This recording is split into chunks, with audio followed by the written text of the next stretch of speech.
ከዚህ በፊት ሻዕቢያ የማረካቸው እነ መስፍን ፈይሳ አይነት ሰዎች እዛ ኤርትራ ውስጥ ልበ ትግራይ የሚባል ጠመዝማዛ መንገድ አለ። እዛ ተማርከው ያን መንገድ ሲሰሩ የነበሩ ሰዎች አይ ቲንክ ድሮ ሰርተው ያልጨረሱት የቀረ የመንገዱ መስፍን ግን እንደዚህ ጥርሱ ነክሶ ከዘመተ ችግር የሚፈጥር አይመስልም? የሚበቀል አይመስልም? አይ በጣም እኮ የሚገርመው ቴዲ፣ ከዚህ በፊት ሻዕቢያ የማረካቸው ሰዎች ከሻዕቢያ ጋር እንደገና መርተው ሊወስዱናል ያዋጉ ነው። አሁን እንግዲህ እንቅስቃሴ አሁን እኮ የሚገርም እኮ ነው።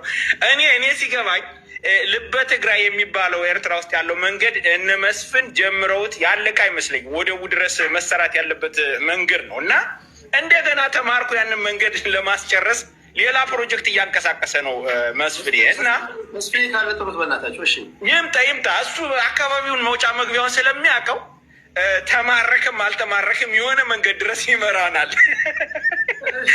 እምልህ ልምድ ያላቸውን ሰዎች ይዘን መንቀሳቀስ አለብን ቴዲ እንጂ ዝም አሁን እኔ እናንተ ብንሄድ ከባድ። መስፍኔ መማረክ ምን እንደሆነ ያውቀዋል። መማረክ ጀግንነት እንደሆነ ነግሮናል ከዚህ በፊት። ታሪክ ራሱን መድገም አለበት እንደገና መርቶን ማለት ነው። አሁን ምን አለ መሰለ እንደ ብሔርተኛ እኔ አማራ ትልቁ ወደቡ 4 ኪሎ ያሉት እኔ ግራም ይገባል።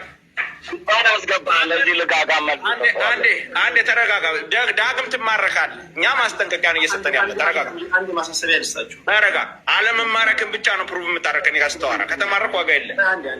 አንዴ ሱሪ ላይ አንተና ጥቀምስራ የምትደበቀው ጦርነት ሲነሳ ማረኩ ሻዕቢያ ነው ማርኮ መንገድ አሰራኛል። ጦርነት ሲነሳ ከዛኔ ያመልጥ የለ እንደ አንተ መዋጋትን መማረክን ብቻ ነው የምናውቀው። ተረጋጋ። እነዚህ እኮ አይዘምቱም፣ ባንዲራ ለብሶ ያለቅሳሉ። እኔ አሁን መስፍኔን መጠየቅ የምፈልገው አንድ ጥያቄ አለ። የሆነ ሀሳቤ እንዳይበተን ቴዲ ችግር የለውም። እኔ በጣም ስለደከመኝ ሪፍሬሽ ላድርግ። አሁን አድማጭ ተመልካቾች ትንሽ ዘና ይበሉ። ዋና ይበሉ። መስፍኔ የሆነ ቤት ገብተህ የተቆረጠ ቪዲዮ አይቻልም። ተማርካል እንዴ ሲሉ እንዴ ቀላል ሰው መሰልኩ እንዴ? የኤርትራን መንገድ ሁሉ እኮ የሰራሁት እኔ ነኝ ብለው ተናገሩ። ወዳጄ ጦርነት የሚያቅሰው ሙርከኛን አይንቅም። ጦርነት የሚያቅሰው ሙርከኛን አይንቅም። ጦርነትን በወሬ የሚያቅሰው ሙርከኛ ማለት ፈርቶ የተማረከ ይመስለዋል።